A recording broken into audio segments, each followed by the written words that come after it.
நீலகிரி மாவட்டம் கூடலூர் தேவாலா பகுதியில் 1 மணி நேரத்திற்கு மேலாக கனமழை பெய்ததால் சாலைகளில் வெள்ளநீர் பெருக்கெடுத்து ஓடுகிறது. இது தொடர்பான கூடுதல் விவரங்களை செய்தியாளர் சிவக்குமார் வழங்க கேட்கலாம். சிவக்குமார், சொல்லுங்க, தற்போது நீலகிரி மாவட்டத்தில் மழையுடைய நிலவரம் என்ன? எந்த அளவுக்கு மழையானது பதிவாகி இருக்கிறது? வணக்கம். நீலகிரி மாவட்டம் உதகை, குன்னூர், கூடலூர், கோத்தகிரி உள்ளிட்ட பகுதிகளில் கடந்த 15 நாட்களுக்கு மேலாக அவ்வப்போது கனமழை கொட்டி தீர்த்து வருகிறது. இந்நிலையில் நீலகிரி மாவட்டத்திற்கு மீண்டும் கனமழை பெய்யும் என வானிலை ஆய்வு மையம் அறிவித்த நிலையில் இன்று காலை முதலே உதகை, குன்னூர், கோத்தகிரி, கூடலூர் ஆகிய பகுதிகளில் மழை பெய்து வருகிறது.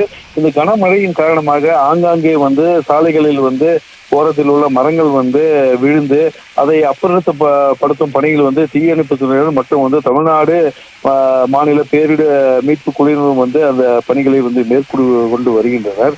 இந்நிலையில் பார்த்தீங்கன்னாக்கா கூடலூர் அருகே உள்ள தேவாலா பகுதியில் கிட்டத்தட்ட 1 மணி நேரத்துக்கு மேலாக கனமழை கொட்டி தீர்த்தது. இந்த கனமழையின் காரணமாக சாலைகளில் வெள்ள நீர் பெருக்கெடுத்து ஓடியது. நடைபாதைகளிலும் கால்வாய்களிலும் மழை நீர் சேர்ந்து வெள்ளப்பெருக்கு எடுத்து ஓடியது.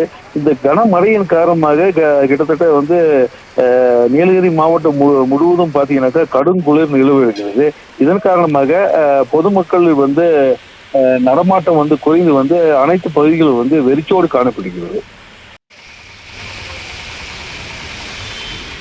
உங்களுடைய விவரங்களுக்கு நன்றி சிவக்குமார்.